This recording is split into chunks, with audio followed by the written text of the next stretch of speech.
fiction, science fiction, horror, fantasy, crime, LGBT, thriller. You have now entered the House of Mystery with your hosts, Eric Shapiro, David North Martino, John Copenhaver, and Al Warren. Heard on 106.5 FM Los Angeles, 102.3 FM Riverside, and 105.0 AM Palm Springs. You are back in the House of Mystery, and of course I'm Al Warren. We've got the Karate Kid, Mr. David Martini, drinking in this dress in the East. Yes, that's right. Yeah, I'm drinking a martini in a dress. Well, somebody's got to do that. You're known for that. You're like our Gertrude or whatever. Baby Patch has had that, sidekick. I'm the mascot. Yeah. Well, we all have a purpose and we serve it. That's right. It's just too easy. That's just too easy. And I thought I was a weirdo vacuuming butt naked in high heels over here smoking a cigar. But no, it gets worse. I have competition. And Mr. Michael Hawley, now you're back in Buffalo, and any truck rallies or anything going on there? Not yet, but I am actually, my wife is in Florida for a week, so it's just me and the pups. And then, and also my 6 kids, but that's another story. Yeah, we still don't know which 6 are yours. Well, I stopped at 4, so I had no idea what happened. So they look like the mailman. Yeah, I was just going to say, can I buy stamps from your kid? Oh, boy. And, of course, now the other voice in there is a new guest for the show, and he's got a new book out. And, of course, we are promoting it. And I've sort of been in the background for this, helping him out, because I think it's a good book, and he's a good man. So, Mr. Edward Cleaves, thank you for being on the show. Oh, thanks for having me, guys. I really appreciate it. Thank you. Oh, that's great. We'll see what you say at the end of this show. You son of a... Yeah. Oh, it gets that way. And this is just so people know that we get a lot of weird complaints on social media, and a lot of people talk about the internet like it's an evil thing, but it can be used for good. And I've created a whole group around this. In fact, I think every host I've had, I've lounged through the internet. I think we find a lot of, positive things. And so Ed's one of those things. Good book, and it's been in the works for quite a while. And he is the TikTok champion of the world. He's got like 40,000 plus followers. So, Ed, yes, what got you into actually deciding to write this book, and not only write it, but want to publish it so that the world can read it? Well, to be honest with you, Alan, it was a therapy project. I was in therapy for a while after I lost my partner, and it was working for me a little bit. And so I started writing things down and writing, and it just sort of turned into this thing. I had no plans down the road. There was no back burner issue of, I'm going to write a book one day about my life. That really wasn't it. I just kept going, and it all came sort of pouring out in a torrent. And in 4 months, it was done. In under 4 months, I was satisfied for the most part with what it was. And, I had no real idea of sharing it with the world per se. And then I shared it with a few close people in my life. And they said, geez, you've kind of been through it.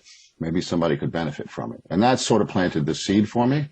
And then talking with more people and authors that are friends around here and so forth, they said, yeah, give it a shot. You might be able to help somebody that's struggling with homelessness or addiction or child abuse issues, especially, someone that doesn't have a voice or someone that, doesn't talk to people.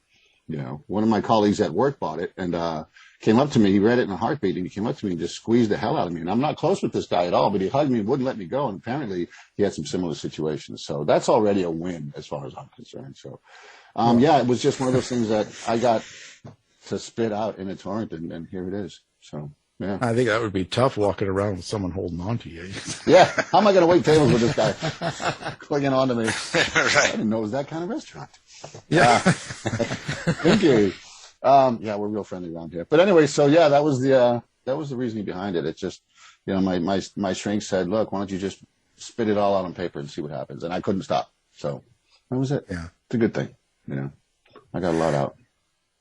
So at the end of the day, you got this out, but how did you decide what part you were going to share with people and what part you were going to keep secret? Because there's some, you know, pretty dark areas here, right? And yeah. Well, I left a lot out, to be honest with you. There's a ton of How dare you? It's even worse that I left out. That's just mine. You know, I'm not going to share that with the world. There's some very people that are like my sister and some people that are very close to me that know the real violence that happened, you know, and I'm keeping that to myself. So, in terms of deciding what to share and what not, the first two words I wrote were just, or the first few words was just keep it real, you know, keep it raw, that sort of thing. And this is just a matter of fact telling of my story. This is just my life, you know, it's not some play for sympathy. It's not anything. It's just matter of fact that this is how it was. And this, as a result, this is how I am. And that's it, pretty much. So leaving things in and leaving them out. If it didn't fit to the story, if it didn't feel right, you know, and then it didn't stay in for the most part. You know, I went on a political diatribe, a rant, if you will, for about 25 pages because it was on in the background. And it didn't fit in the book at all. It didn't belong there. It had nothing to do with the story, so that got booted. But for the most part, you know, everything I wanted to say is in there. So. But it was therapeutic that you wrote that. It was, yeah. I learned to let a lot of stuff go, you know, with the exception of the anger that I have still to this day, the rage I have over the abuse and not being able to stop it as a child. So I'm going to keep that. That's my motivate. That's my nuclear battery. You know, that's not going anywhere. That motivates me to do all kinds of shit. Oh, my. And keeps my head on a swivel. let's get kind of the basic premise down here. So first of all, you are now, 52, right? Yes. Okay. And so when you grew up, you were growing up in the area of Roxbury, Massachusetts. Okay. Correct. So tell us about that neighborhood at that time. It was rough. This was before crack, you know, so there was gunplay, but it wasn't, you know, like when crack hit everywhere, people just killing each other left and right for territory, drug territory. But I mean, there was gunplay. We had pimps and, you know, there was burned out buildings up the street that we would play in, you know, a lot of triple deckers that would just have fires and, you know, they wouldn't board them up. So as a kid, we would just go in there and it was dangerous. It was deadly. We would just climb through burnt out structures for entertainment and fun. But yeah, it was a rundown. It was a ghetto for sure. It wasn't the projects. The projects were just up a few blocks. Those were really, really bad. I didn't go in there. That's where Dave lived. At all, yeah. I lived in the Allerton projects. They were called, really? Yeah. They were called the Bromley Heath and Orchard Park projects were just tough. You know, my neighborhood was this little 2-block radius, if you're 3-block radius. It was okay, but it was still, you know, we had pimps running around looking for girls, and it was dangerous at times. A lot of break-ins, you know, not so much gunplay at that time. So now, what can you tell us about your parents, as in what brought them to that part of the country to live in, and what they did for a living, or what they sort of kind of give us a little bit of background on the family part now? Well, here's the deal, and you know, I take part responsibility for not doing much research, but you know, I've them in a lot of ways, so I haven't, but I don't know much about them. I don't know anything about my grandparents on either side. I just know my first memories of them as being blackout alcoholics and extremely violent, especially my father. They weren't living together when I was born. My memories are of my mother at 44 West Walnut Park with her live-in boyfriend, Amos, this delicious white trash hillbilly piece of shit. How dare you? You know, pardon. Oh, I hated him. So, you know, in terms of my earliest memories were of that, where it was just, you know, just survival, bam, right out of the gate, just trying to avoid pitfalls and, you know, keeping my head on a swivel. We all had to, that sort of thing. So their history is strange to me. I was told my mother was a nurse. I have no idea. I only have a few years of memories with her.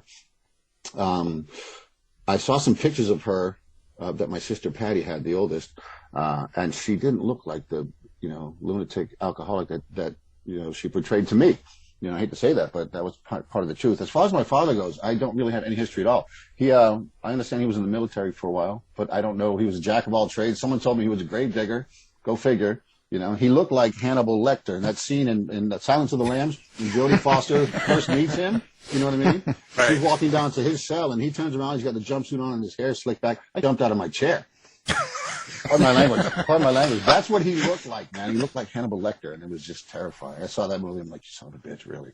He's still around. So, Yeah, so I don't really have much history in terms of what he did. I know my mother and her living boyfriend, he fancied himself a carpet installer of some sort. He never worked. He always had a can of Schlitz in his hand. He had a pigeon chest and a small beer belly and just bad teeth. And just, I couldn't even look at him. I couldn't look at him. But they both ended up getting a job at a liquor store, at a package store up the street in Eggleston Square. Perfect job for two blackout alcoholics, working in a fucking liquor store. So there you go. So there was always Slits, yeah, too. right, yeah, slits, tall boys. Ugh, can't even look at them. So I mean, unfortunately, there's a lot of unanswered questions, that, and I put that in the book as well. I said, there's so many unanswered questions. People ask me about my parents in life and my cousins and this and that, and I don't have an answer. My heritage, I have no idea. I mean, I could go find it. It's not that difficult. I just choose not to. Are you avoiding it, or are you just not interested? Like, what's your feeling? Like, why? A little bit of both. The older I get, the less I care, to be honest with you. That underlying vein of anger is still there. It's always there, Yeah, I mean, and part of me is afraid that I'm going to go back throughout generations and find out that they're just all white trash. It's just, and I don't want that, so I'm blocking that and just sort of giving it the Heisman, and moving on. Trying not to perpetuate ever. I've got 3 brothers that I can't speak with or I don't speak with because they fell into that trap of, unfortunately, of crime and drugs and, all that South Boston stuff and Roxbury stuff that you see about on TV. And I went the other direction completely. So a lot of me just doesn't want to look back to it. Well, what did you do when you were younger to deal with the dysfunction in your family? Did you have anything that you when in Roxbury, because we moved around a lot. Once my mother died, from the house burned down. Once she died, my sister Patty, the oldest, took me in, and we moved around quite a bit. So before that, the pitfalls inside, like for example, I got chased home from school a lot, that sort of thing, and just being the white kids in the neighborhood, like the white neighborhood was my house. That was it. So there was always harassment. It wasn't terribly violent, but getting chased to and from school was a regular thing. So like the fastest person in an all black and Puerto Rican neighborhood was my sister Michelle. She was lightning because they're always chasing her home, trying to beat her up. Same here. So I could run like the wind. You know what I mean? I could really run. So a lot of it, I had a couple of good friends, Terry White, I called him Ain't because he wasn't white. Terry ain't white. He was kind of my best buddy. He was my best friend. He taught me how to ride a bike, and he sort of protected me from the other neighborhood kids from time to time. So we just played out in front. We lived near each other, so we would play football out in front of the house until the street lights came on, and it was time to go in. So avoiding the pitfalls of the house, it was a roll of the dice every time because you never knew what was going to happen. There was downtime when they were passed out for sure, but the unpredictability was you can't really, you never know what's coming from one moment to the next. So. One of the things I really love about you and the book is your sense of humor with all of this, because I relate to it. I do the same thing. I make fun of everything. I have since I was a kid, because I didn't have quite as drastic a situation as you, but really bad alcoholic father, the same sort of setup, no mother. So I've always sort of been the joking guy, but I noticed that with you. Is that something that you've had since the beginning? Yeah. All of my siblings have that. We're a really funny bunch, really funny. Crack jokes on each other when we were together, which was very rare. I don't know, it's a defense mechanism, but I still do it to this day. I love cracking jokes as a way to assuage all the bullshit that happened, and I like laughing. It's the complete opposite of what I had to deal with for so long. I love cracking jokes and being inappropriate and sarcastic and, just getting a rise out of people. And mostly just laughing at the absurdity of it all. And again, with time, I tend to care less and less about a lot of things, to be honest with you. So I have a big, giant attitude towards things. So, it's going to be what it's going to be. Opinions on me don't matter anymore. So yeah, if I can crack a joke, I will. Absolutely. Why not? So perhaps it's a defense mechanism, or as I've always been that way. Always. So what do you, when you put this out and now that you've finished it, if you look back at it, is there anything that you'd want to do differently? Probably not end it as abruptly as I did. I have a staccato writing style. That coupled with the fact that that's why there's 32 chapters and a lot of them are so short. It's because I bounced around so much. There was always, for me, when my sister took me in after the house burned down, we moved like every 6 months, if not less, for some reason. She had a violent husband who sort of, I went from Roxbury, Mass to living with her in Reedville, Massachusetts, which is Hyde Park, which is an all-white middle-class neighborhood. And it freaked me out. I'm looking around, there's kids riding bikes, there's green lawns. I'm like, wait a minute, this is crazy. Yeah. And there's little kids riding their bikes. And my first instinct, I was like, you better be careful. Someone's going to snatch your bike from you. And I realized that's not going to happen in this neighborhood. It was crazy, but I couldn't trust myself enough to relax and exhale. I wasn't trained in that part. I was trained in the opposite, to just keep your head on the swivel. But, the violence was the same. She married some creep who was physically abusive, that sort of thing. So, there was always, we moved so much. And in fact, the time we stopped moving was when I went out on my own. So I can't go to another place. I can't move every 6 months. She did the best she could, and I still love her. She's my hero. My sister Patty's my champion in many, many ways. She taught me how to fight. About 15 or 16, I struck out on my own, and that was it. I noticed quite a bit that you mentioned how you recognize the, getting into the same cycle as your parents did, and getting into that repeat of violence and substance abuse and things like that. But a lot of people don't catch that about themselves or about their family and stuff like that, and they continue to live the way they were brought up. What do you think it was that made you so aware of yourself and your own behaviors, copying that of your parents? Well, the only thing I copied, and I don't think I had a choice in it, was, I'm predisposed genetically to alcoholism. So I'm an alcoholic. I know that. I'm not violent. I absolutely refuse to perpetuate that to my brothers did, unfortunately they lived very violently. They're doing a lot better now, but they lived very violently. I refuse to ever hurt somebody that way. If I have to defend myself, that's a different story. The gloves are off. So I have a question. Why was that? Because, I didn't want to be like that, like them. I hated that situation, and I hated them so much. I said I would do anything to not perpetuate it, to be like you. And besides, it's the wrong thing to do. You don't have the right to put your hands on somebody, to make them feel afraid that they're going to be hurt. The mental torture for me was as equal as the physical pain that I suffered from time to time. That had a very, very lasting effect. And I said, there's no way in hell. I'm a better person than that. I'm a better person than them. I'll share my experience with people verbally, but I'm never, ever going to oppress somebody. Ever. I can't. So one of my problems, and I bet Al goes through this too, is when we research serial killers, we're looking for people that lack empathy. Oh, yeah. And then to see it, you can say, well, Al, he's not going to be a serial killer. Sorry. But I'm always intrigued by the empathetic feelings, and so you had that even back then with a kind of a violent background. That's yes. I'm not gonna. That's just not who I am. That's not how I'm designed. No, I couldn't be a serial killer. I mean, I couldn't kill the innocent. If I decided to go on some sort of tangent whereby I made a list of American politicians and people I don't like, then who knows? But no, that's absolutely. Just say Republican Party. Yeah. Oh, there you go. That diatribe was about Trump, by the way. I did fucking 25 pages. Freedom of consciousness about Trump. He was on the background. I tossed it. I'm like, this can't go in the book. Do you mind if I have a copy of that? it was beautiful. I lost it. But yeah, no. So it's not in my nature to do that. I mean, I think we're all capable as human beings to an extent. I think it's in our primal DNA that there's always something there. But in terms of people that sociopaths or true. People without empathy or just a black stare sort of thing. Yeah, I can appreciate that. People like that. If I'm ever standing to someone like that, standing next to someone like that, my skin crawls. Because yeah, there are people that are just genetically that way or predisposed to taking life. Not in my DNA. I mean, the Closet Maniac part of my title is alive and well. It's this furious young kid, and it's not. I don't think it's beyond anybody to. I don't know. Be violent if it came to the right circumstances and situations, I suppose. But, all of that stuff I keep in. It's because that would make me just like them, and that's never going to happen.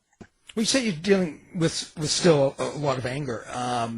Do you do anything to channel that? Channel the rage that you still feel? I bang it out at the gym on a daily basis, usually. Lately with work, I haven't been able to get to it. But I'll cut down on shifts before I cut down at the gym because it's the one thing that keeps me sort of, level and mellow, and because it'll build up. I have to have a release for it. It'll if I don't do anything to let it out, it will build up. And therapy helps, don't get me wrong, but I can only be in therapy for so long. It's been 6 years since my partner died. I've been in therapy off and on before that forever, but You know, I had one therapist that I got to say, we have to stop. I got to say that to a therapist. It was awesome because that's all they do at 55 minutes. We have to stop.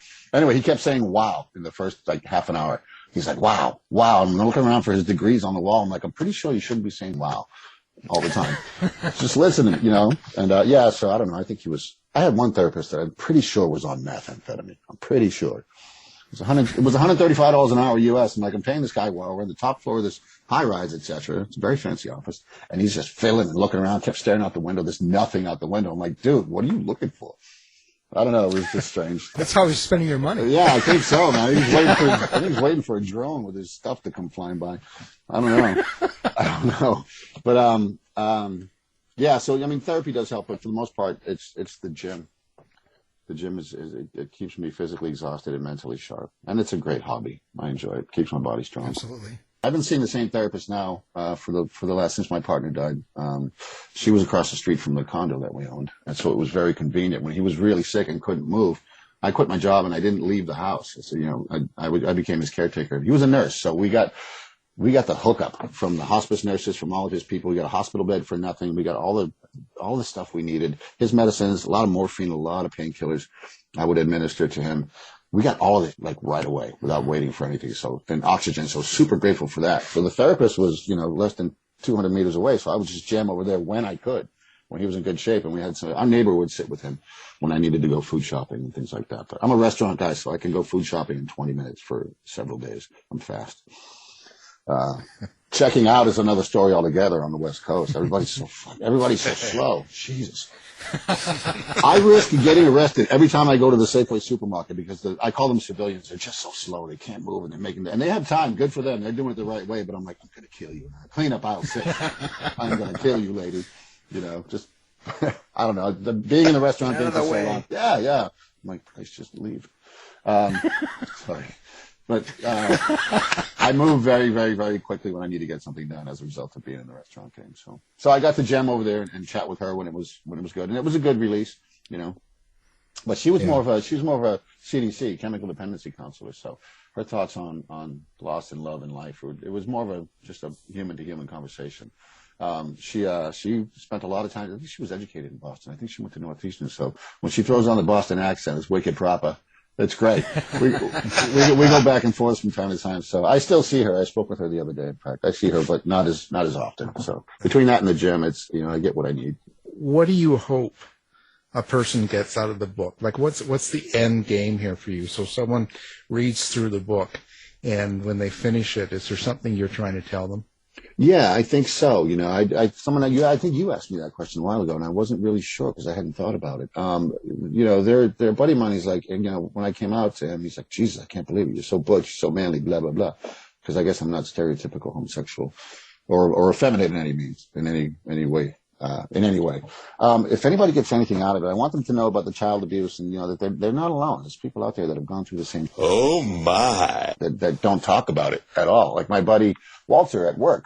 He just came up. We talk, and he's very, he's a gay guy, and he's a lot of fun to work with, but he's very, very, very quiet.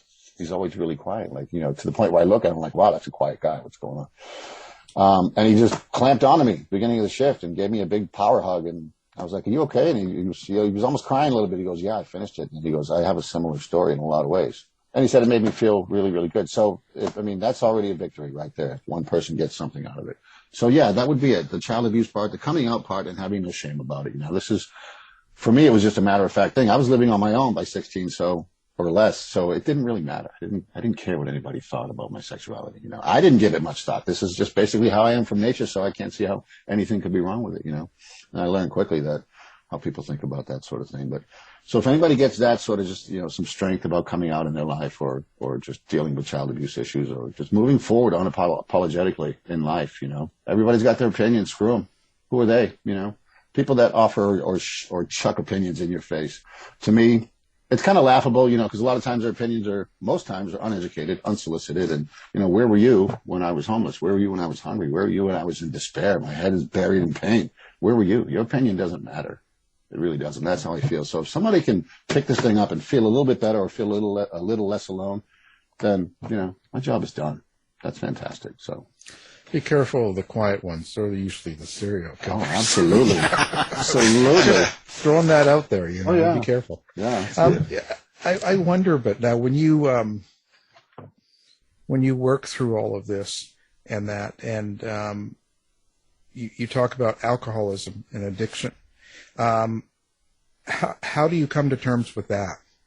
You know, I've gone through a bunch of rehabs, AA off and on, and there were times where I sincerely just wanted to stop drinking. You know, it was effing me up, and but you know, I was drinking at pain. You know, I don't require booze when I'm not in pain. You know, and when I was in pain over losing Brian, etc., it got up to almost a gallon of vodka a day. That's a lot, and I could still function. That's how high my tolerance is. I can still function. You know, not very well after a gallon goes down, and that's usually in 18 hours because I spend the next 6 hours asleep or passed out. But yeah, for me, the pain was so intense. The pain of my childhood, you know, it's subcutaneous. It's always right there. It's easy for me to summon. So a lot of times when I go to the gym, I don't stretch. I don't have to do anything. I stretch out a little bit now because I'm older, but I get right after it at 100 miles an hour. I'm just as strong as I was when I was younger. I'm still moving the same weight around at 21 that at 52 that I was at 21 because of this anger, because of this pain. So as it relates to the alcohol, I mean, I used it to drink away the pain. Right now I'm living my best life. I don't really want it right now. I can. I've got money in the bank. I have all the opportunity. I have tomorrow off. I can go get hammered if I want to, you know.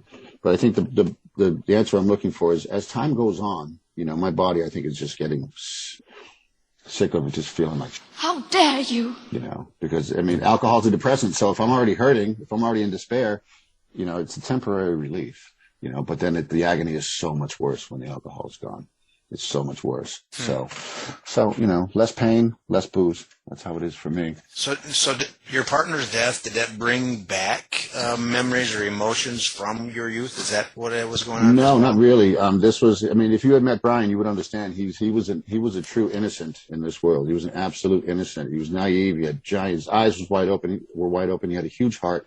And I remember the moment I fell in love with him. I'm like, this guy is for real. He's actually an innocent. And me being jaded so young and early, or just having to not be able to trust people, and you know, and again, like I said, keep my head on the swivel. When I saw him as completely alien to me, I'm like, wow, this guy can't be real. What's going on? And he was real. And I would never ever let my guard down to somebody ever. And it just happened with him. You know, I fell in completely and totally. My mind, my soul, my body, all of it. I was in like Flynn. So when I lost him, it was devastating, man. It was a palpable, tangible pain that I couldn't get off of me. It was on my skin. It was in my heart. It was everywhere. I felt like I was walking through wet dog fur or just walking underwater all the time. Even when I was sober, it was just that bad for me. It was that painful, and I couldn't bear it. So I filled my gym bag with plastic bottles of vodka, and I walked and walked and walked and chain smoked cigarettes and walked around in pain.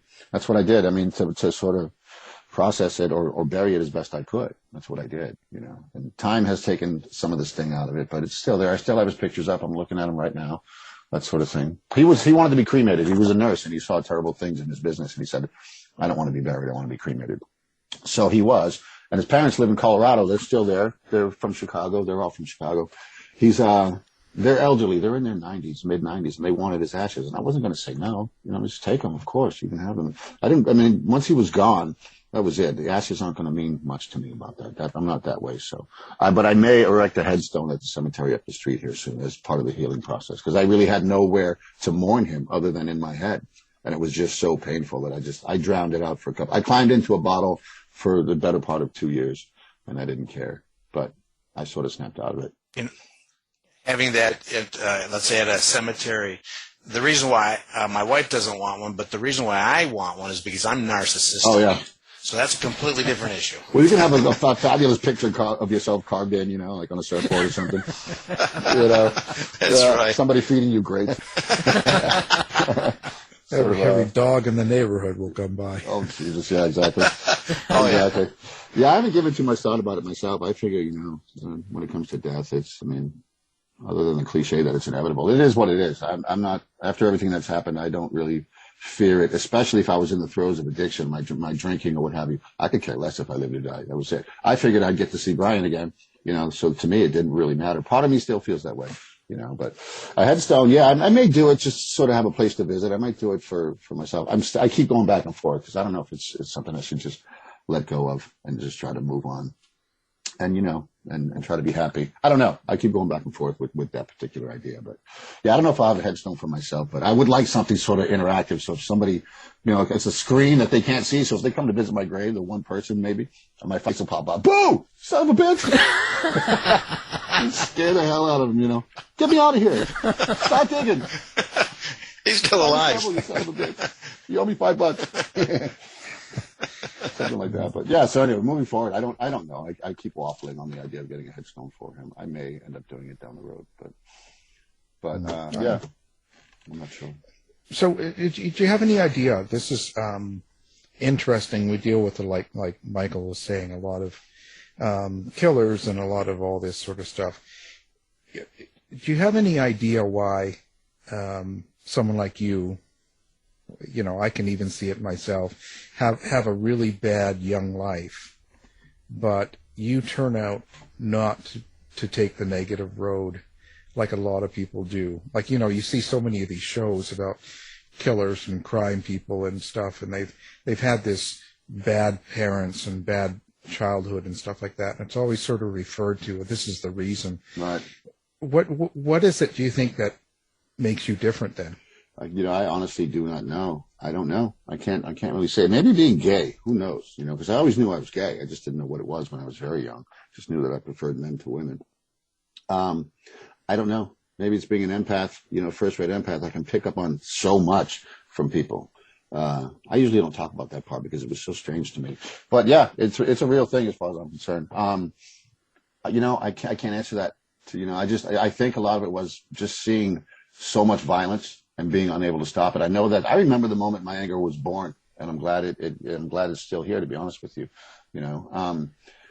Yeah, I can't say as to why. I think it's just because, it's the wrong thing to do. You can't hurt somebody else. Don't get me wrong. My appetite for destruction is insatiable. And if I want to move on somebody, I'm certainly capable. I'm devious. I can exercise my will if I want to. Absolutely.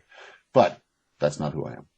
And it will never be who I am because, A, it's the wrong thing to do, and B, it would make me just like them, I watched my parents go after us and after my siblings with just such malice. They didn't give a care at all. So, and that branded me. I'm like, wow, okay.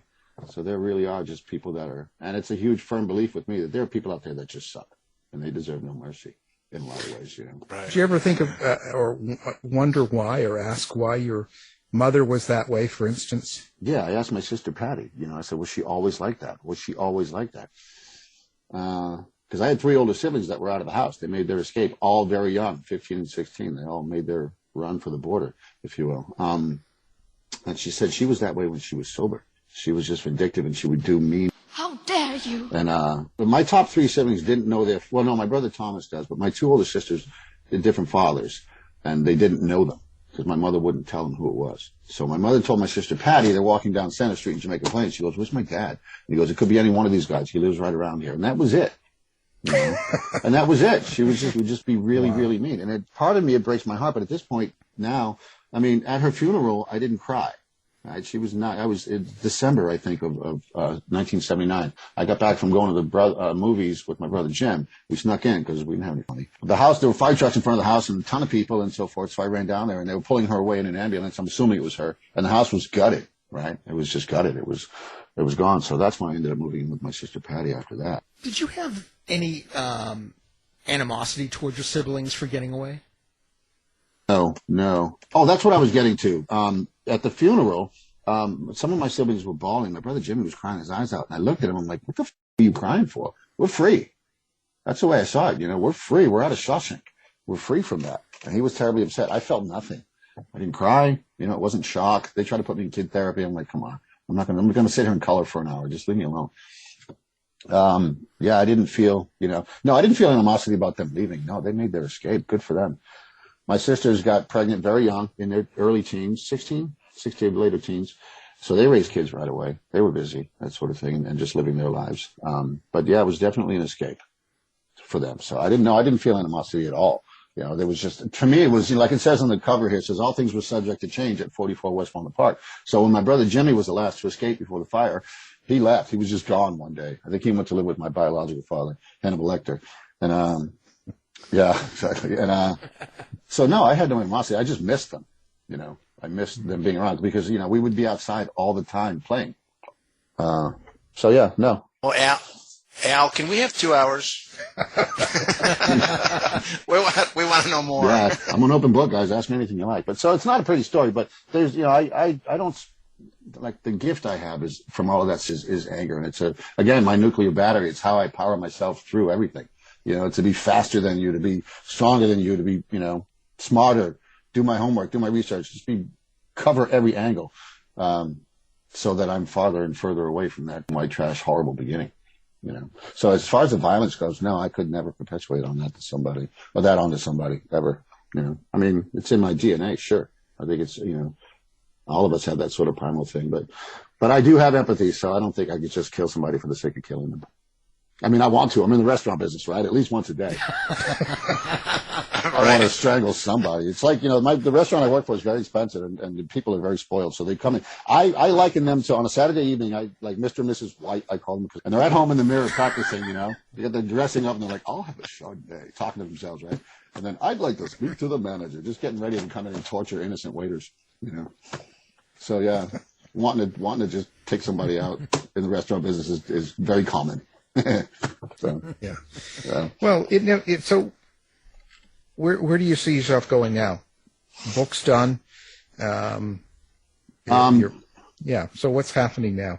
Right now, I'm just right in the moment. I mean, that's another thing that happened after losing Brian. I mean, and dealing with what I deal with 3 rehab centers that were an absolute joke. I'm literally taking it one day at a time. As I mentioned in the book, I make no plans whatsoever, but I do keep one eye open, a little bit down the road, but I don't make any plans. I'm living in the moment. If I have any plans whatsoever, I'm working on a fictional piece of work right now, just doing outlines, for a book. I have a working title called Fiend. It's about a serial killer, if you will. So a lot of the writing that I did for this book, the first one was, Stream of Consciousness, and I wrote it by hand, pen and paper, and then I plugged in my headphones to the laptop and I just spoke it in and it typed for me. Because the creative process for me when I'm typing, it doesn't feel the same as when I'm writing it. So, but I knew a lot about this subject. It was my life. It was easier. So this work of fiction that I'm working on now, all my notes here, tons of notes, is fun. It's absolute fun. I get to say and write about the things that I possibly might want to do to somebody, but in a fictional realm.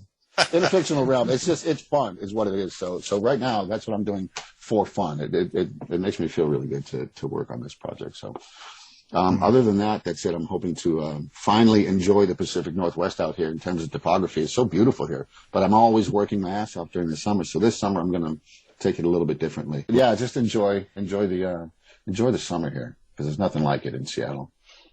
Yeah. You have to. You have to enjoy life while it's still around. Still have the opportunity, Yeah. Now, if either your parents were alive today and you would face them, what would you say to them? Interesting. I don't know if I could say anything. I would probably just stand there and bristle, and just bristle and try not to just explode on both of them. And Amos, not stepfather, but my mother's lived-in boyfriend. For their lack of empathy, for scaring the living daylights out of innocent people, for shaking souls, for reshaping the clay of a kid's nature that should be innocent and fun and having a good time and playing, regardless if you live in a poor neighborhood or what have you. It doesn't have to be the way it was. And instead of asking why, why were you so malicious to your kids? Why? Because they would wake us up with a beating. My brother Johnny, poor kid, my little brother, it happened to him a lot. She'd just come in the middle of the night and start wailing on him. For no reason. So being awoken like that, yeah, I mean, and witnessing it all the time, and they fought over guns all the time. It's just, yeah. So if they were standing in front of me, I don't know. To be honest with you, I would have a very hard time not explode. So the reshaping clay, that's so an amazing way of saying it. It's like now then you'd have to want to break their clay. Yeah. No, mine is mercurial. It stays in the form of mercury. Not mercurial. It's just it's liquid. It's always it never solidified and didn't have a chance to and I didn't want it to. Maybe my 3 older brothers, or my 3 brothers, that cycle of violence that they perpetuated and addiction. I don't know. Maybe it's solidified with them, but yeah, no. I mean, when you thumb a kid's clay by shocking them day after day after day. I mean, I can remember electric shocks going through my body when they stop punching each other, or she grabs a knife, or she tries to kill herself again. I'm like, when is enough enough, you know? And I thank the gods or whomever that I still have such empathy and care for people. It still breaks my heart when I see people suffer. You know, the human condition alone is heartbreaking. And so. Well, to me, it's just amazing, the human condition where someone has lived through that and still has that heart that you have. That's just so intriguing. Yeah, I mean, we have a lot of homeless and addicted here in Seattle, and it's gotten worse and worse. And a lot of these young kids are just spending most of their time knotted out, or from heroin, or just they got methamphetamine-induced psychosis from lack of sleep and the drug itself. So they're gone. It's unfortunate, but every once in a while I'll run into that soul that's just down and out and hurting, especially when I was drinking and walking around. I just plop down next to them and just, you know, because they already feel marginalized. They're trapped in addiction, and people walk by them and look at them like they're a piece of, I can't do that. I'll sit down next to you. I'll chat. I'll share a bottle with you that I'm most likely carrying. This is when I was drinking and walking around and trying to bury all of my pain from Brian. You know, but to just let somebody know they exist is everything. You know, it can change a lot, because that person might have been planning to whack themselves that day. You never know.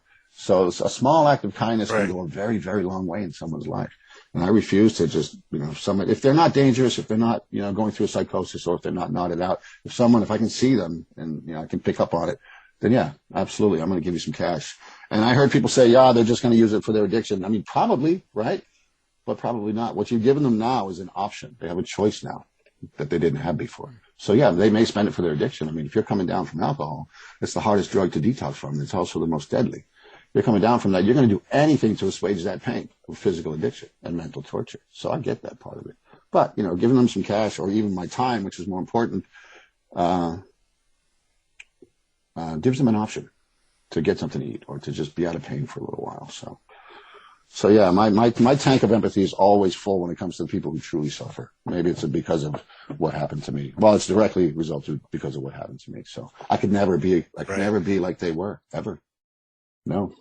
To be able to take that anger, to take that hate upon you, let's say, and turn it into something positive, even now. That's a skill that not a lot of people have. And you see this in the world a lot today. It's a motivating tool. I mean, it would be an excuse. It would be a piss poor excuse for me to say, oh, I did this because of what happened to me. No, that's never going to happen. I don't look at myself as poor me. I don't look at myself as, oh, look what happened to me. Give me your attention. Give me your empathy. Give me this or that. No, hell no. This is just me. This is just who I am. You know, I mean, I behave this way because of some of my actions. Absolutely. I mean, I have a hair trigger, and I don't have a bad temper. I wouldn't say that, but if I feel that someone's doing someone else a severe injustice, then I'm all over it.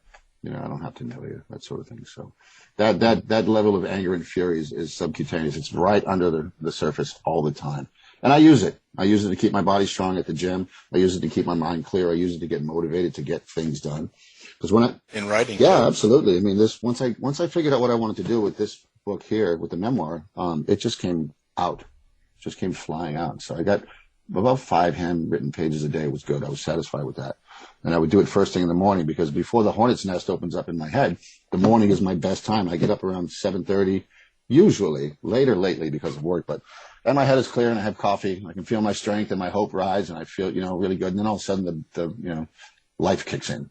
It's a hornet's nest. So I run to the gym and try to bang that out. That sort of thing. Well, no wonder why you have such a famous person who wrote your foreword. I know, right? Lucky am I. I feel, you know, I don't know how. I think Alan and I ran into each other on social media, and yeah, I'm just grateful. You know, he's turned into a good friend. He's turning into a really good friend, and I'm grateful. You know, he helped me put this thing together. I have issues with technology in that I'm just horrible with it. I don't have the patience. I redline if something doesn't go right the first time, and I want to pick up my laptop and just chuck it. And so, yeah. But he's been great throughout the whole process. I'm really grateful. I mean, where I am now, chatting with you guys on, you know, House of Mystery. This is fantastic. So. Well, it does as much for me as it does, I always find, helping people and working with people. It's not even that. It's just, I get as much out of it as you do. So what is your memory, now of your parents? And I don't want to keep stowing on this, but is there a certain memory that you have, let's say, of your mother and you particularly, that never goes away? There are several, and they're not. I mean, there's one. The last image I have of her alive was she was in the station wagon. We had a station wagon. Just imagine the Brady Bunch, but everybody's on meth. Everybody's on meth. It's bad. But she was there. She had an orange jumpsuit on, and she looked sober.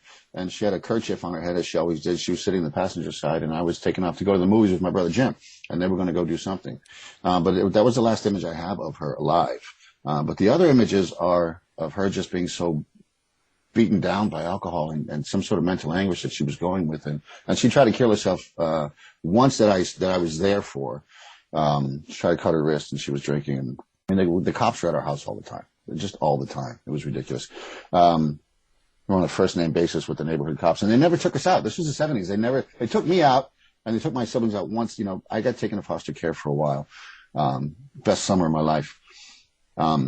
But the memories I have of her are just of being in pain or putting vodka into her coffee first thing in the morning so we could find some clothes to dash off to school with.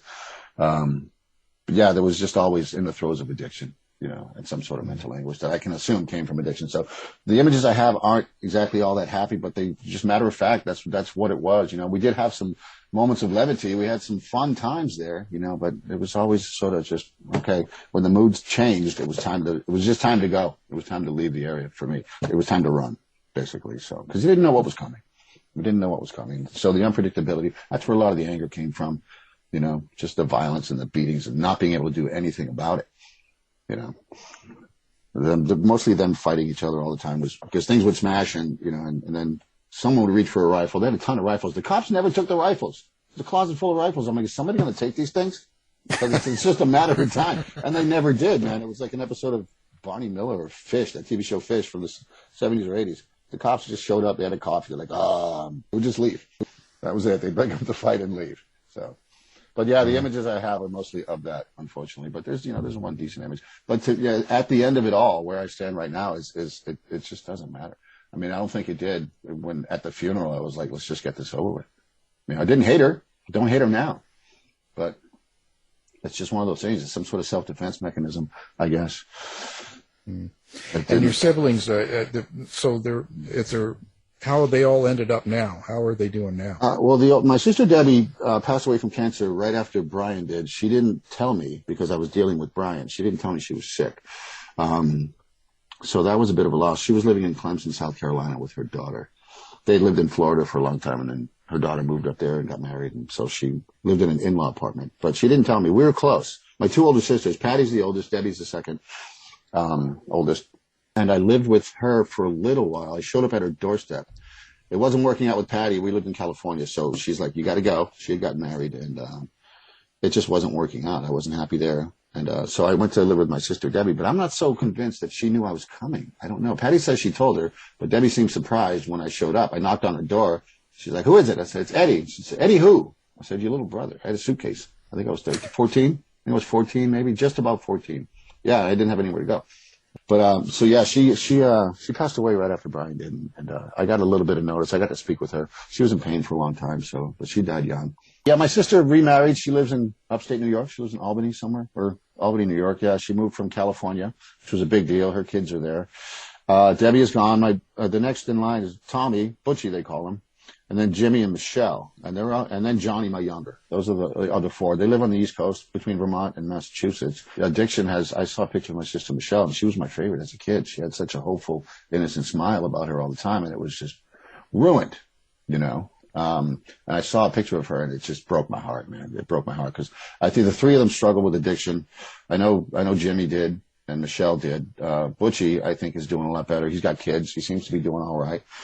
Thank goodness. But yeah, I saw the picture of my sister Michelle, and I didn't recognize her, but I recognized the pockmarks from certain drugs, and it was just heartbreaking. That image, I saw that not too long ago. That image brought everything back, and I was furious and I bristled, because she was like Brian in a way. She looked at life, with open eyes. She looked at everyone as a quality human being. That character that took me aback when I first met Brian. I'm like, this guy's not for real. There's no way.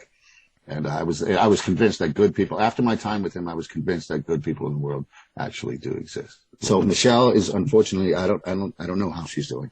That's another thing too. I mean, being gay, my brothers were so anti-gay at times. I don't know how they are now with it because we just don't talk. But I was like, I'm not going to have them in my life. I'm not going to come out to them because they were still struggling with crime and so forth. So I didn't want that in my life. And I was with Brian, an innocent human being. I had my Brian in my life, and I said, there's no way in hell I'm bringing him around my family, except for Patty.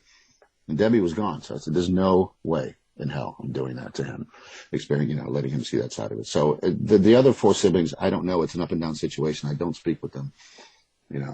It's not like I haven't blocked them out of my life, but it's just always been that way. It's always been that way since my mother died, I guess, or well before that. So how are they going to respond when they see the book and you start promoting and you're getting out there? What do you think they're going to say or do? I don't know. It's a good question. My sister-in-law, Butchie's wife, she reached out to me. She said, can't wait to read it, that sort of thing. But like my sister Patty's kids didn't know how bad it was when I first went to live with her. They didn't know that because she had 2 more kids, right? And so life was a lot better. She got remarried and moved out to California. And so her 2 younger kids know a completely different life than what it was when she was with, taking care of me. There was no violence. There was no physical violence for them to witness. There was no, unsurety. We were in a shelter. We escaped Massachusetts because her husband at the time was a violent lunatic, Larry. So the scenery had changed to a white neighborhood, but the interior did not because he was a violent alcoholic. I'm like, here we go again, doing time on Maple Drive. So we escaped down to a shelter in Jersey. It's in the book, for a while to get away from him. So there was always that insecurity, that fear, that doubt, like what's coming next. To me, it was as natural as putting my shoes on in the morning. I'm like, bring it. What do you got? So they don't know that part of it. So they'll see it. But in terms of my siblings reading it, I don't know. Who knows? I'm half expecting them to sue me, but I doubt they have the money for an attorney. I don't know what their lives are right now, but for a while in my early teens, I was like, why can't I got 3 brothers? I can't have them in my life. It's crazy. So I really, if they like it, great. If they don't, great. It doesn't matter. This is my story. This is my experience throughout all of that. So, I hope they dig it, but at the same time, it's not really on my radar. Well, boy, quite the life, quite the memoir. Boy. Yeah, interesting. Now, everyone, you can find this book anywhere now. Kind Soul Closet Maniac, a memoir, and it's by Edward Cleaves, of course. And if you really want to get in touch with Ed, you'll find him on TikTok. For a little while, yeah. He does quite the show on there, boy. Yeah, I'm a shameless slut, and I like it. I like it. I get the Evening Sky is going to build a website for me. That should be done in a couple of days. So it'd be edwardcleaves.com. You can find out where to purchase it and what's going on, that sort of thing. So that should be up and running in a few days. But yeah, TikTok, absolutely, or Instagram. Yeah, you see all sorts of wild things on that place. I have no shame. I don't care. It's all good. I really don't. I don't know. Yeah, between you and Michael, I don't know who's worse. I know, right? Well, I don't know. Michael's got a wife that knows judos. So well, yeah, but she doesn't know about his Instagram. I don't. Oh, Jesus. Uh-oh. Asslesschaps.org. Yeah. You've been there. Is that you? I subscribe. Well, okay. Well, Edward, we'll have everything linked up on the website. People listening can do one click and find your book. And thank you, Alan. That's all we can say. Thanks for being on the show, Edward. Yeah, Mr. Holly, thank you for chiming in also, and thank you to the House of Mystery. I really appreciate you. Tired of wasting time trying to decide what to watch on your streaming service? Go to our website and look for the Martino movie reviews. You've been listening to the House of Mystery radio show. To find out more about our guests, hosts, or shows, go to www.houseofmystery.com. Show's over for now. Was it as good for you as it was for me? Well, good night. This has been a production of Something Weird Media. I'll be back.